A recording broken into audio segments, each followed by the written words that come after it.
하나님의 말씀을 함께 봉독해 올리도록 하겠습니다. 오늘 우리에게 주시는 하나님의 말씀은 마태복음 13장 31절과 32절 말씀입니다. 합독해 올리겠습니다.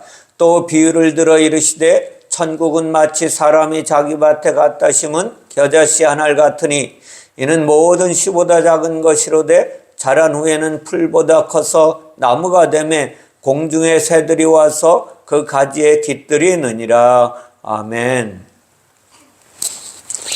오늘 본문을 통하여 겨자씨 한 알이라는 제목으로 하나님의 교훈을 함께 나누기를 원합니다. 예수님이 하신 말씀 중에 비유의 말씀이 있는데 비유의 말씀 오늘 19번째 말씀입니다. 오늘 하나님의 말씀을 비유로 하시는 것은 우리가 잘 알듯이 하나님의 뜻을 하나님이 이 땅에 선포하시고 하나님이 이루시겠다는 이야기예요. 사람이 무엇을 해야 된다는 이야기가 아니라 하나님이 인간의 모습으로 오셔서 하나님이 일을 행하시겠다는 이야기입니다. 이것을 영적으로 이야기하시면 사람들이 알아먹지 못하니까 비유로 하시는 거예요. 오늘 우리에게 하신 말씀이 겨자씨 비유의 말씀입니다. 겨자씨 한 알이라는 것이 무엇인지 우리가 잘 알고 믿어야 그리스도인으로서 바르게 살아갈 수 있는 것입니다. 겨자씨는 매우 작은 씨라고 모두가 이야기합니다. 우리나라에 있는 참깨보다도 더 작다고 이야기합니다. 예수께서 천국을 겨자씨 한 알로 오늘 비유하시는 거예요. 그렇다면 천국은 이렇게 작다는 뜻이어야 하는데 동의가 되겠느냐는 거예요. 겨자씨 한 알처럼 작은 것이 천국일까? 우리나라 성경에는 지극히 작은 것이라고 이야기합니다. 겨자씨에 대한 비유는 그 씨의 크기가 아니라는 것을 알아야지만 돼요. 우리나라 사람들은 시작은 아주 작은 것으로 시작하였으나 결국은 가장 큰 것이 되는 성장성에, 팽창성에 의미를 두고 잘못 해석한 것입니다. 겨자씨 한 알로 시작되는 천국이 무엇인지를 우리는 알고 믿어야 돼요. 왜 겨자씨 한 알이어야 합니까? 단순히 성장만을 염두에 두셨다면 그 많은 씨들 중에 왜 겨자씨를 선택하셨겠느냐는, 이러한 상황에 부딪히면 모두가 하나님 앞에 기도할 수밖에 없어요. 하나님을 의지할 수밖에 없는 것이니 한글 성경은 해당 단어의 정서와 의미를 한국적으로 변화시켜 버렸습니다. 성경은 분명히 히브리어와 헬라어로 번역되어 있는데 성경에 있는 단어의 의미를 알아야지만 돼요. 그리고 그 성경의 의미를 알려면 유대인들의 그리고 그리스도인들의 정서가 어떻게 되었는지 알아야만 합니다. 한국에선 겨자씨가 작은 씨로 보입니다. 일반화되어 있어요, 또 교회 안에서. 사실 한국에서도 겨자씨는 작은 씨가 아니라 겨자는 톡 쏘는 맛을 내는 씨예요. 그런데 겨자씨를 자꾸만 작은 씨라고 말하니까 세월이 흘러가면서 지금은 아예 작은 것으로 교회 안에 자리 잡아버리고 말았습니다. 어떤 나라에 가든지 겨자씨는 톡 쏘는 맛을 가지고 있습니다. 이것이 겨자 본연의 모습이고 하나님이 겨자씨를 비유로 들으신 의미가 여기에 있는 거예요. 겨자씨는 원어로 보면 시나피라는 것인데 시나피는 뭐예요? 상처를 입히다라는 뜻이에요. 다시 말하면 상처를 입히다라는 시노마일에서 유래가 돼서 온 단어라는 거예요. 그러므로 겨자씨는 상처를 입히는 씨라는 거예요. 씨는 씨인데 상처를 입히는 씨다라는 것이. 겨자씨의 날카롭게 파고드는 매운맛을 헬라어로는 상처를 입힌다라는 맛으로 묘사하고 있습니다. 아주 작은 씨는 헬라어의 정서가 아니라 한국에서만 변형된 언어라는 것을 잊지 마시기 바랍니다. 그러므로 예수께서 겨자씨를 비유의 단어로 선택하셨다는 것은 작다라는 이미지의 선택이 아니라는 거예요. 그것이 아니라 상처를 입힌다는 의미의 비유를 두신 거예요. 겨자씨는 상처를 입히는 것입니다. 그 상처를 입히는 씨에 한알이라는 단어가 더해졌어요. 상처를 입히는 씨인데 그것이 한알이라는 거예요. 여러 알이 아니라 하나라는 것입니다. 헬라어의 한알은 한 개의 단어인데 그것이 무엇이냐면 나달 하나다라는 뜻입니다. 그러나 그 뜻의 주인공이 곧 나달 하나로만 끝나느냐 이것입니다. 이 단어의 어원을 찾아가 보면 쓰임새가 나옵니다. 이 나달 하나리 어떤 쓰임새로 쓰여지는 것인지가 답이 나온다는 거예요. 지난번에도 작년쯤인가요? 한번 이 이야기를 한 적이 있는데 이 단어를 찾아가면 먹는 것에 관한 단어가 나옵니다. 그리고 이 코코스 주변에 있는 단어를 찾아가 보면 어원이 어디로 흘러갔는지가 나와요. 코코스라는 단어의 어원이 어디로 뿌리를 내리고 흘러갔는지를. 그것이 코키노스라는 단어로 가는데 그것이 무엇이냐면 진홍색이라는 거예요. 진홍색을 띤 선인장 벌레에 가서 멈추고 있어요. 다시 말하면 벌레는 벌레인데 진홍색을 띤 벌레라는 거예요. 어떤 벌레? 선인장 벌레. 이것을 이야기합니다. 코키노스가 그려주는 핵심 이미지는 벌레의 모양도 있지만 더 나아가서는 색깔에 의미를 두고 있는 거예요. 색깔에. 그러므로 이 코키노스는 분홍색이라는 의미를 우리에게 가져다 줍니다. 코키노스의 분홍색이 구약 성경에서 어떻게 쓰여지는지를 보면 겨자씨 한 알의 의미를 알 수가 있어요. 신약 성경의 모든 말씀의 의미는 구약으로부터 왔다고 수없이 말씀드렸죠. 근데 이 의미를 찾아가 보면 욥기서에 나옵니다. 욥기서 25장 6절에 보면 다음과 같이 말씀하고 있어요. 하물며 구더기 같은 사람, 벌레 같은 인생이랴. 아멘. 구더기 같은 사람, 벌레 같은 인생이랴. 이것은 사람을 가리키는 거잖아요. 그죠? 여기서 보면 코키노스는 분홍색 육청인데 구더기와 벌레로 등장한다는 거예요. 그리고 이것을 사람의 인생에 비춰냅니다. 인생이라고 번역했지만 그 인생이라는 원어를 찾아보면 아담으로 흘러들어가요. 아담. 다시 말하면 인생을 아담의 아들이라고 이야기합니다. 아담의 아들이라는 것이 무엇입니까? 성경에 보면 아담의 아들이 누구로 흘러들어가요? 둘째 아담으로 흘러들어갑니다. 아담의 아들이 둘째 아들로 흘러들어가는데 그것이 누구냐? 인자로 오신 예수 그리스도를 가리키는 거예요. 그래서 성경의 모든 내용은 하나님이 하나님의 일을 이렇게 행하시겠다는 거예요. 그 이야기를 말씀하고 있는 것입니다.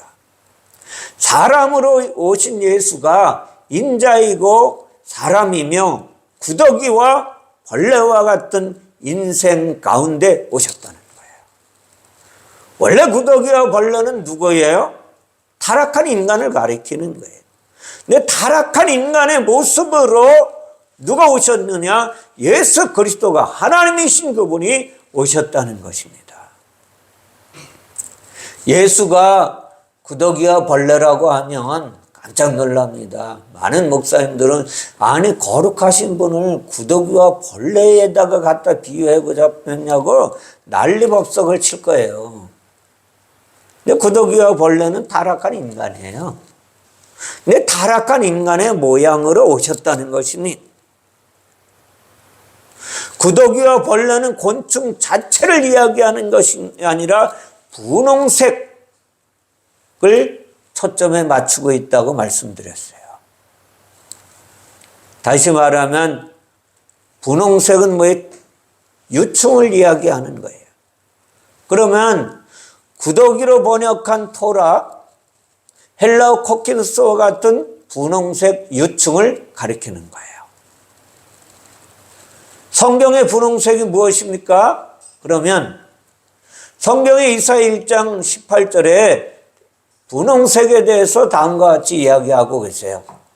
여호와께서 말씀하시되 오라 우리가 서로 변론하자. 변론해보자 이거예요. 하나님이 너희의 죄가 주홍 같을지라도 눈과 같이 희어질 것이요 진홍같이 붉을지라도 양털같이 희게 되리라. 아멘. 진홍같이 붉은 것이 토라의 구더기라는 거예요. 이사야 선지자는 우리 죄를 주홍과 진홍으로 묘사해 놓고 있습니다. 죄의 값은 생명입니다. 그리고 생명은 피에 있다고 말씀드렸잖아요. 우리의 죄값을 지불하려면 붉은 피를 흘려야 하는데 피 흘림이 있어야 죄사함이 있다고 주님은 이야기하십니다. 구더기의 분홍은 붉은 피이고 사람의 생명이며 죄값을 그리고 있다는 것을 가르쳐 주는 거예요. 아까 욥기서에 구더기 같은 사람의 벌레 같은 인생이라고 그랬죠. 그 벌레가 무엇이냐? 벌레는 자신이 들어 올려지는 것이다 라는 뜻이에요.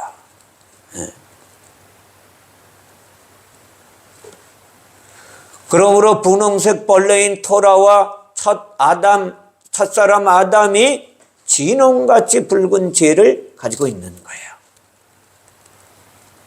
우리 인간은 모두가 분홍 같은 죄를 짊어지고 있다는 거예요. 우리는 예수께서 첫사람 아담의 옆으로 따라오신 둘째 아담인 것을 누구나 알고 있어요. 마지막 아담 예수는 십자가에서 피를 흘려 붉은 얼굴이 되어버렸습니다. 아담 이름 뜻 역시 붓다라는 뜻입니다. 곡식과 한 알로 변형된 단어 코코스와 그 유래의 말인 코키노스는 십자가에서 붉은 피를 흘리는 예수 그리스도를 가르쳐주고 있는 거예요. 여기까지 오면 겨자씨는 당연히 십자가에서 상처를 입으신 예수 그리스도를 가르쳐주고 있는 거예요. 겨자씨는 무섭게 찌르는 맛을 통해 상처를 입힌다는 뜻을 묘사했다고 말씀드렸습니다. 겨자씨 하나는 십자가에서 상처를 입고 피를 흘리는 예수 그리스도를 가르쳐주는 것입니다. 그러므로 예수 그리스도가 천국의 시작이라는 거예요. 그래서 천국은 겨자씨 하나를 갖다고 말씀하시는 것입니다. 예수 그리스도가 우리를 영원히 십자가에서 붉은 피를 흘리고 죽어야 하는 우리를 대신해서 그분이 죽으시고 천국의 문을 여시는 거라는 이것을 이야기하는 거예요. 그러므로 우리 안에 예수 그리스도가 없으면 천국이 없다는 것입니다. 예수 그리스도가 우리 안에 와 계셔야 돼요. 예수 그리스도가 우리 안에 계시면 우리는 죄로부터 자유케 되는 것입니다. 예수 그리스도가 내 안에 오시면 그분이 흘린 피가 능력이 되어서 우리 안에 있는 질병도 떠나가게 될 것입니다. 그러므로 예수 없는 인생은 지옥에서 사는 인생인 것을 잊지 마셔야 돼요. 모든 인간은 지옥에 살고 있었습니다. 사람은 창세기 2장 18절부터 하나님의 말씀을 거역함으로 말미암아 혼자 사는 인생을 살게 되었어요. 혼자 산다는 것이 뭐예요? 하나님 없이 혼자 사는 거예요. 결혼하지 않은 것이 아니라 하나님을 버리고 하나님에게 쫓겨난 것입니다. 하나님이 되어 자신이 하나님과 비교보려고 하는 인생이 타락한 인생이에요. 이것을 혼자 사는 인생이다, 죄인의 인생이다, 하나님을 떠난 사람의 삶이다 라고 말씀할 수 있습니다. 하나님이 천국이십니다. 천국은 영의 세계입니다. 우리가 사는 세상은 영이 아니라 물질계입니다. 하나님을 떠난 것이 영의 천국을 떠났다는 것입니다.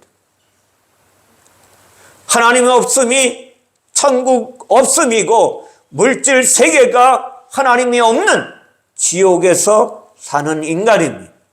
우리 인생은 죽어서 지옥 가는 것이 아니라 이미 지옥에 갇혀 있다는 것을 아셔야만 돼요. 지옥이 어디예요 그러면? 우리 육체가 지옥입니다. 인생이 지옥입니다.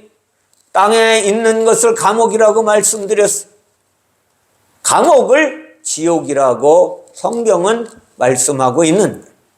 지옥에 살고 있는 죄인을 구원하시려고 예수께서 오늘 겨자씨 비유를 들어서 당신이 겨자씨 한 알이 되어서 우리 안에 당신의 바친 우리 안에 그 겨자씨를 심어 놓겠다는 것입니다.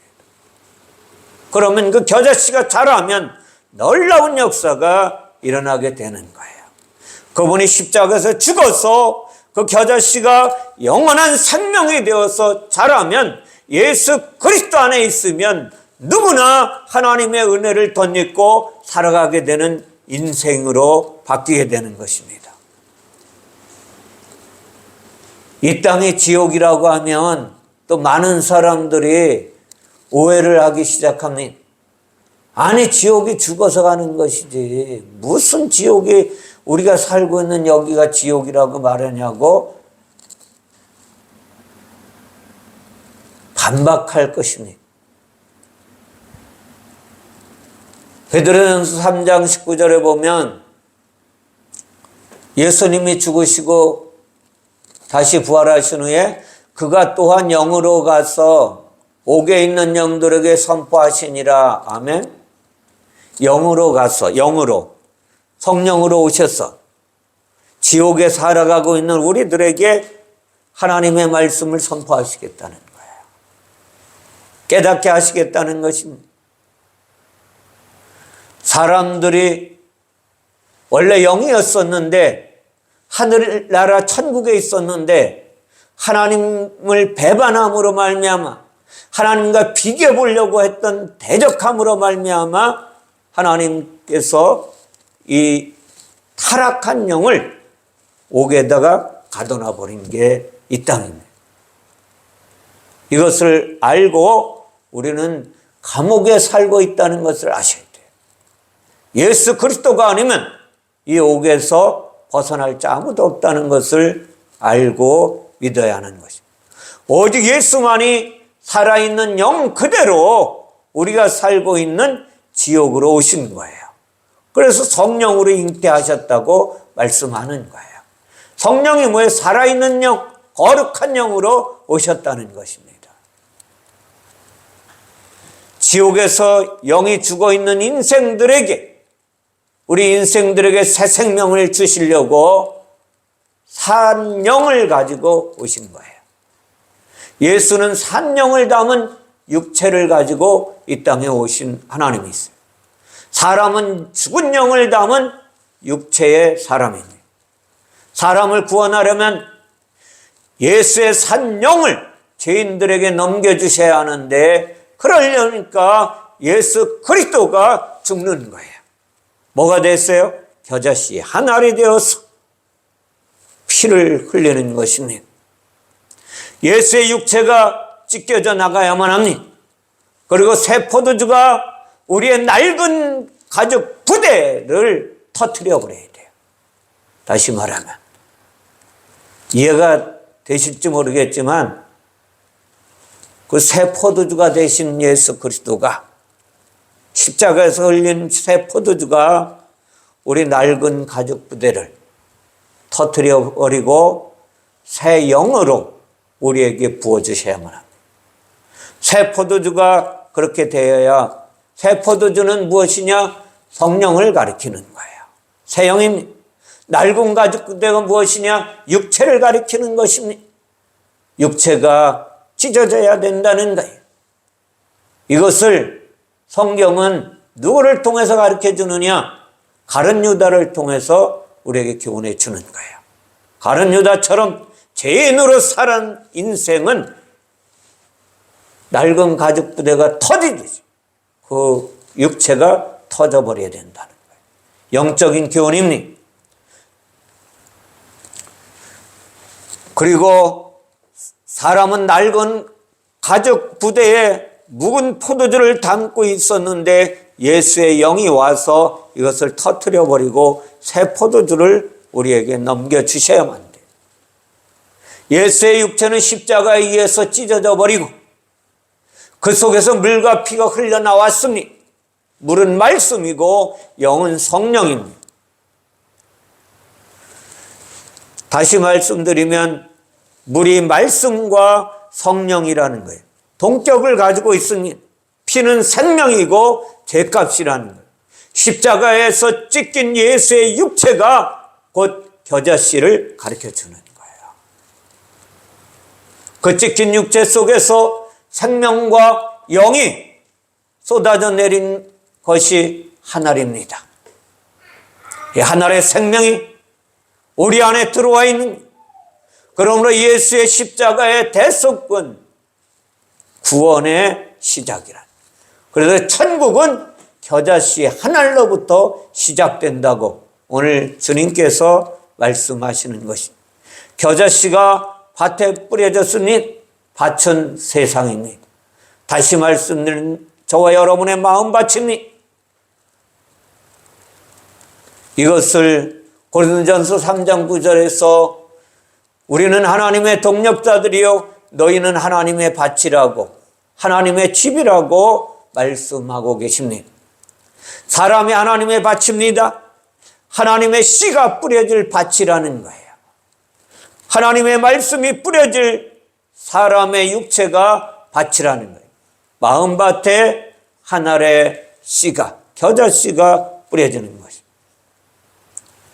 요한복음 12장 24절에 주님은 이 내용을 다음과 같이 말씀하고 계세요. 내가 진실로 진실로 너에게 이르노니 한 알의 밀이 땅에 떨어져 죽지 아니하면 한 알 그대로 있고 죽으면 많은 열매를 맺느니라. 아멘. 여기에 등장하는 한 알의 밀 역시 겨자씨 한 알과 같은 알입니다. 육체를 입고 그 안에 피를 담은 예수가 한 알이라는 거예요. 그 한 알이 죽어야 많은 열매를 맺을 수 있다고 오늘 주님이 이야기하시는 거예요. 다시 말씀드리면 하나님이셨던 그분이 육체를 입고 이 땅에 오셔서 당신이 앞으로 행하실 일들을 말씀하고 계신 것입니다. 그러므로 예수가 죽어야 많은 죄인들이 사는 것입니다. 성령을 받아서 성령의 열매를 많이 맺게 된다는 것입니다. 겨자씨가 가장 작다고 예수께서 말씀하신 것지만 그 작은 것이 정량적인 양적인 것이 크기에 두지 않았다는 것을 알아야 돼요. 가장 비천하게 되고 정성적인 자금을 이야기하는 거예요. 다시 말하면 가장 비천한 모습으로 왔다는 거예요. 보잘것없는 모습을 입고 왔다는 거예요. 육체의 모습을 우리와 같이 육체의 모습으로 왔다는 것입니다. 죄인의 모습을 입고 죄 없으신 하나님 예수께서 다시 말씀드려 육체로 오셨다는 건 죄수복을 입고 왔다는 거예요. 지옥에 오신 것이 가장 작은 것이라고 말씀하는 것입니다. 육체를 입고 죄인처럼 되셔서 세상에 뿌려진 예수가 가장 작은 겨자씨라는 것을 오늘 우리에게 선포하시는 것입니다. 이 겨자씨는 땅에서 죽어야만 됩니다. 예수님의 육체가 죽고 육체로 오게 하신 성령이 커진 나무예요. 그러므로 성령이 우리 안에 오셔야 하는 것입니다. 성령이 커진 나무인데 이 나무는 구약의 상수리 나무로 등장하고 있습니다. 성경의 나무는 두 종류가 있습니다. 하나는 생명나무고 하나는 선악을 알게 하는 지식나무입니다. 에덴 동산의 이 두 나무를 이야기하고 있습니다. 생명나무는 곧 하나님의 영이고 선악을 알게 하는 지식나무가 무엇을 이야기하느냐? 사람을 이야기하는 거예요. 율법을 이야기하는 거. 예수 그리스도는 생명나무입니다. 그 생명나무가 상수리나무로 표해집니다. 가장 작은 겨자씨가 가장 큰 상수리나무로 자라려면 어떻게 해야 합니까? 죽어야 자랄 수 있는 거예요. 죽어야지만. 씨가 죽어야, 썩어야 자랄 수 있는 것입니다. 그래서 상수리나무는 먼저 십자가의 나무로 가는 것입니다. 가장 작은 겨자씨가 가장 큰 생명나무가 되려고 반드시 십자가에 올라가시는 거예요. 십자가의 나무를 거쳐 가장 큰 나무가 되면 새들이 와서 깃든다고 말씀하고 있습니다. 이 새들은 영입니다. 성경의 새는 모두 영을 가르쳐 주는 거예요. 세상에 날아다니는 새를 이야기하는 것이 아닙니다. 타락했던 사람의 영이 거룩한 영을 나눠주는 예수의 생명나무로 몰려들게 되어 있다는 것입니다. 천국은 예수 그리스도가 천국이라고 말씀드렸어요. 예수가 천국의 문을 여는 문지기라고 또 요한복음에서는 말씀하십니다. 가장 작은 겨자씨가 가장 큰 생명나무가 되는 것이 천국을 이야기하고 있는 거예요. 천국에는 거듭난 영의 사람들이 깃들이는 것입니다. 생명의 열매를 먹으려고 몰려오는 것입니다. 창세기 2장에서 잃어버린 생명나무의 열매를 먹으려고 요한계시록에 가면 22장에 생명나무가 있다고 해요. 그리고 그 생명나무로 들어간다고 말씀하고 있습니다. 요한계시록 22장 14절에 보면 자기 두루마리를 빠는 자들이 복이 있으니, 자기 두루마리를 빠는 자가 뭐예요? 죄의 옷을 빠는 거예요. 그리고 거룩한 옷을 입는 거예요. 이는 그들이 생명나무에 나아가며 문들을 통하여 성에 들어갈 권세를 받으려 함이로다. 아멘. 성경은 이것을 가르쳐 주는 거예요. 예수 그리스도가 오늘 겨자씨 한 알로 오셔서 십자가 위에서 물과 피를 흘리시는 것입니다. 성경은 이처럼 구원의 이야기요, 영생으로 이끄는 하나님의 말씀입니다. 그러면 우리는 오늘 겨자씨 한 알로 죽으신 예수 그리스도 안에서 어떻게 살아야 하는지를 함께 나누기를 원합니다. 누가복음 17장 6절에 보면 겨자씨 한 알만한 믿음에 대해서 이야기하고 있어요.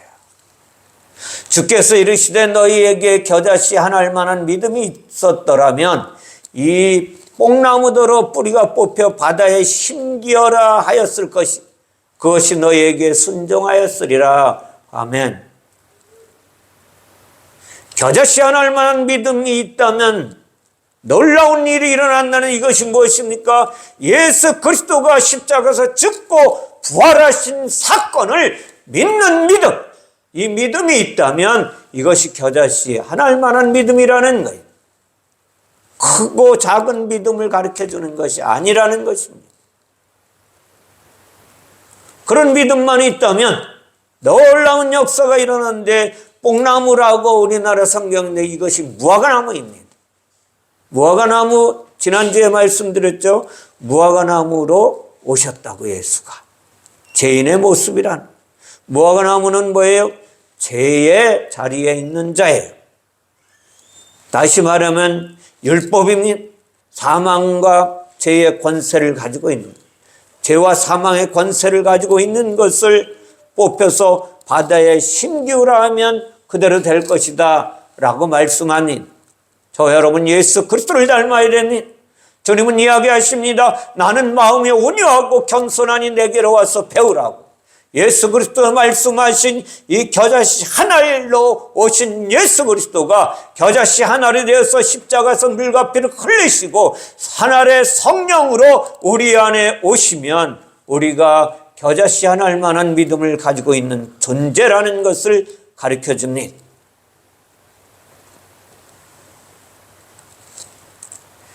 겨자씨 하나리 작은 것이라면 주님께서 다음과 같이 말씀하시지 않았을 것입니다. 마태복음 17장 20절에 너희 믿음이 작은 까닭이라 라고 말씀해요. 뭐예요? 하나님의 일을 하지 못한 것이. 진실로 너희에게 이르노니 만일 너희에게 믿음이 겨자씨 하나만큼만 있어도 이 산을 명하여 여기서 저기로 옮겨지라 하면 옮겨질 것이요 또 너희가 못할 것이 없으리라. 아멘. 겨자씨 하나, 작은 것이 아니라고 말해. 겨자씨 하나일 만한 믿음이 있다면 놀라운 하나님의 역사가 일어난다는 것입니다. 이 산을 명하여 저기로 옮겨지라 할 것은 지난주에 말씀드렸습니다. 저기로 옮겨지는, 저기는 어디예요? 여기는 산입니다. 여기가 산이라면 영적인 자리예요. 천국의 자리라는 것입니다. 천국 복음을 여기서 저리로 선포하면 그대로 된다는 것입니다. 주님께서 이것이 못할 것이 없다고 말씀하고 계십니다. 저는 오랫동안 영적 사역을 한다고 해왔으면서도 오늘 새벽에 일어나서 하나님 앞에 2시 반에 일어나서 기도하면서 너무나 많은 것을 회개하게 되었어요. 그 회개하게 된 것이 그리스도 안에 있다면, 내가 정말 그리스도의 강한 팔과 편손에 붙잡혔다면 하나님의 일들이 내 안에서 벌어져야 하는데 왜 그 일이 날마다 시마다 때마다 일어나지 않느냐는 것을 물어보시는 거예요. 그래서 곰곰이 생각해 보니까 세상을 자꾸만 바라보는 습관이 생긴 거예요. 이것을 회개했어요. 사랑하는 성도 여러분, 저 여러분이 오늘 겨자씨 하나리 되어서 이 땅에 오신 예수 그리스도를 마음의 문을 열고 받아들이시기 바랍니다. 영접하면 저 여러분 안에 놀라운 역사가 일어날 것입니다. 겨자씨 하나일 만한 믿음이 되어 있다면 놀라운 하나님의 역사가 우리 안에서 나타난다는, 그것은 뭐냐? 내 안에 있는 더럽고 악한 영들 예수 그리스도의 이름으로 몰아내게 될 것이요, 또 예수 그리스도의 복음의 능력을 선포하면 그대로 된다는 거예요. 저 여러분이 예수 그리스도를 닮아서 놀라운 하나님의 사람으로 살아가시는 삶이 되시기를 예수님의 이름으로 축원을 드립니다. 기도하겠습니다. 사랑의 하나님 감사합니다. 하나님의 놀라우신 은혜를 오늘 우리에게 허락해 주시니 감사합니다. 천국은